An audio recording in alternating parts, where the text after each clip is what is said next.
Hello. From Wonder Media Network, I'm Jenny Kaplan, and this is Womanica. For the past 6 years, we've been telling the stories of women you may or may not know about, but definitely should. This month, we're bringing back our favorite Womanica episodes from across the back catalog. These are women across centuries and around the world who made their mark. With that, here's one of our favorite episodes.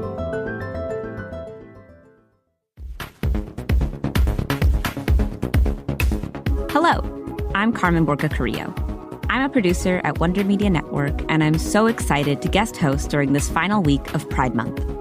We're celebrating Pride Month with icons, supreme queens of queer culture.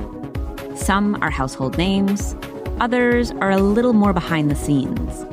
All of them have defied social norms and influenced generations of people to be unapologetically themselves.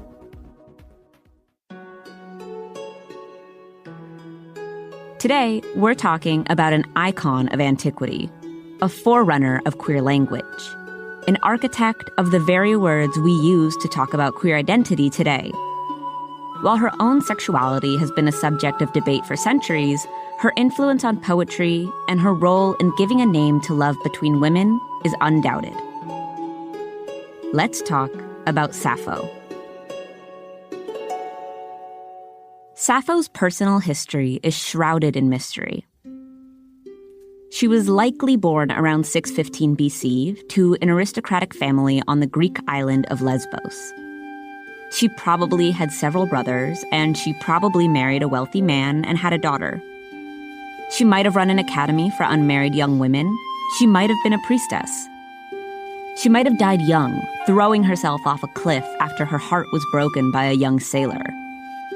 Or she might have lived into old age, dying around 550 BC. What's for certain is that Sappho was a poet.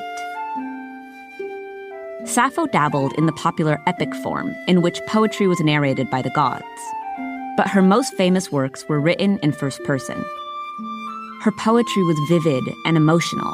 She spoke about passion and jealousy, love and hatred. She often wrote poems to be accompanied by a lyre, a harp-like instrument.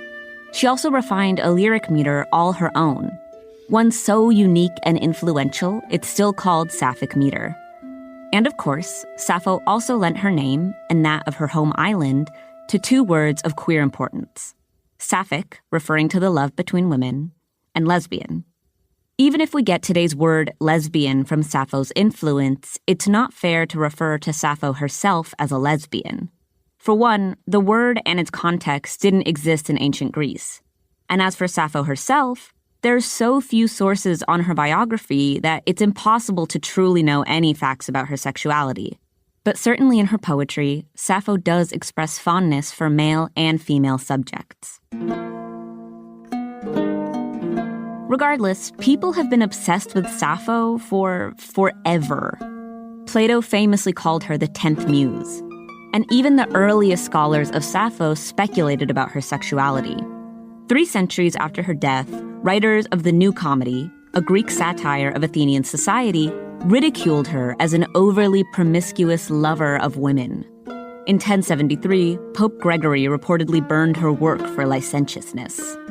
The Suda, the Byzantine encyclopedia where we get most of our information on Sappho, might be part of the problem. It lists Sappho's husband as Kerklius. It could be a legitimate name, or it could be a play on words, combining ancient Greek slang for man and penis, marrying the historically promiscuous Sappho off to a guy called Dick of Man, and likely recycling an old joke about Sappho's sexual appetite.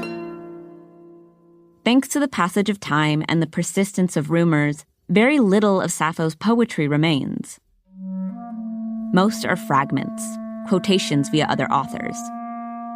Her longest surviving poem is 28 lines long. As Sappho's poetry has revealed itself over hundreds of years, it's also been subject to the whims and values of those who find it and translate it.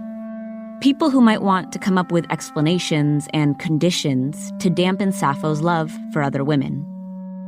Mystery surrounds so much of Sappho's legend, but her poems, even the few fragments that survive, are simple.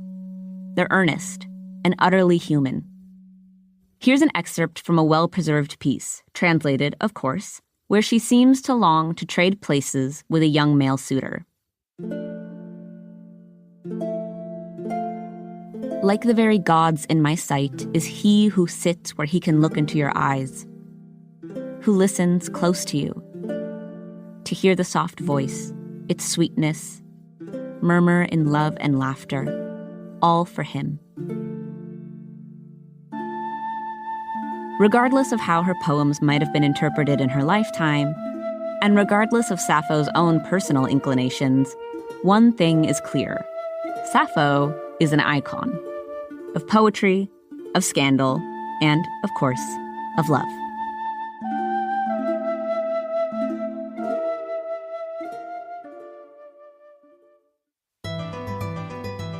Thank you for listening to this best of episode of Womanica. For more information, find us on Facebook and Instagram at Womanica Podcast. Special thanks to Liz Kaplan, my favorite sister and co-creator. Join us tomorrow for another one of our favorite episodes. Talk to you then.